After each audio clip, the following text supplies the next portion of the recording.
দাজ্জাল কখন আসবে? ফুল ভিডিওটি সবাই মনোযোগ দিয়ে শুনুন। দাজ্জালের আগমন যে কোনো সময় ঘটে যেতে পারে।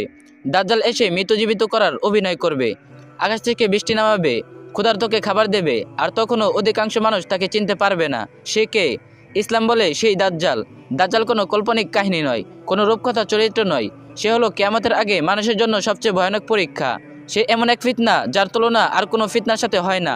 নবীজি সাল্লাল্লাহু আলাইহি সাল্লাম বলেছেন, আদম আলাহিসাল্লাম থেকে কিয়ামত পর্যন্ত দাজ্জালের চেয়ে বড় ফিতনা আর আসেনি। সহিহ মুসলিম। দাজ্জালের সংক্ষিপ্ত পরিচয়।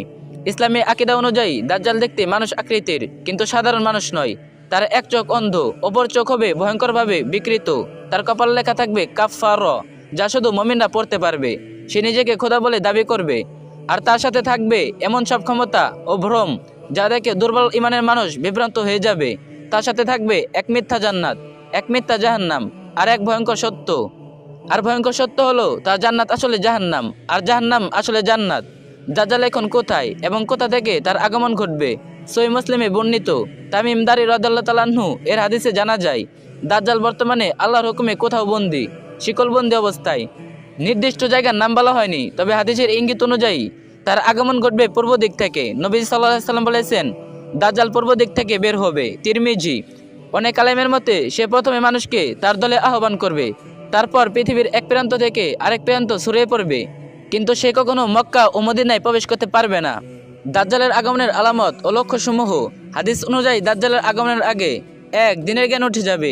২. সত্য আলেম কমে যাবে। ৩. মিথ্যাবাদী ও ভণ্ড সংখ্যা বাড়বে। ৪. হারামকে হালাল বলা হবে। ৫. ব্যভিচার, সুদ, জুলুম স্বাভাবিক হয়ে যাবে। ৬. হঠাৎ হঠাৎ হত্যাকাণ্ড বেড়ে যাবে। ৭. সময় দ্রুত চলে যাচ্ছে বলে মনে হবে। ৮. টানা খরা ও দুর্ভিক্ষ দেখা দেবে। ৯. মানুষ চরম হতাশায় পড়বে।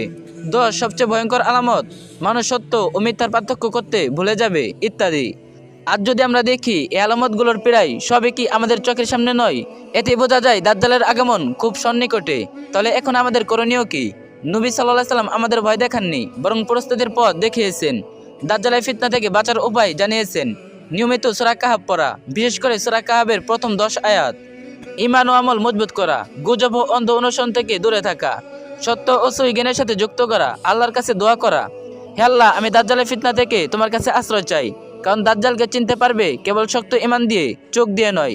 আর টিকে থাকবে কেবল তারাই যাদের অন্তরে আল্লাহ দিনের আলোর সাথে যুক্ত। শেষ কথা, দাজ্জাল কবে আসবে সেই দিন, তারিখ, সাল আমরা জানি না, কিন্তু সে যে আসবে তার আসার সকল আলামত প্রকাশ হয়ে গেছে।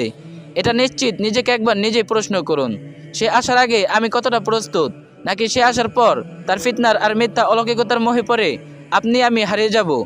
এই দাজ্জালের শেষ নয়, কারণ দাজ্জালের পরে আরো বড় বড় ঘটনা অপেক্ষা করছে, যেমন ঈসা আলাইহিস সালামের অবতরণ, ইয়াজুজ মাজুজ, আর কিয়ামত। মহান আল্লাহ তাআলা আমাদের দাজ্জালের ফিতনা ও আক্রমণ থেকে হেফাজত করে ইমানের সাথে মোকাবেলা করার তৌফিক দান করুন। সবাই পড়ুন আমিন। এই ভিডিওটি অবশ্যই অন্যকে জানার সুযোগ করে দিবেন, আর যে যত পারবেন কপি লিঙ্ক করে দিন। আসসালামু আলাইকুম গাইস, আশা করি আল্লাহর রহমতে ভালো আছেন। আজকে রাতে লাইভে আসবো, তো সবাই লাইভে জয়েন করবেন, সবাই রেডি থাকেন। আজকে রাত ৮টা বা ৯টার দিকে লাইভে আসতে পারি, সবাই রেডি থাকেন, আপনাদের সাথে আড্ডা হবে। আর যারা আমার টিকটক থেকে ভিডিও দেখছেন অবশ্যই সবাই লাইভে জয়েন করবেন। আমার টিকটক বায়োতে ফেসবুক পেজের লিঙ্ক দেওয়া আছে, ওইখান থেকে সবাই আমার ফেসবুক পেজে অ্যাড হবেন। তো সবাই ভালো থাকবেন, সুস্থ থাকবেন, আল্লাহ হাফেজ।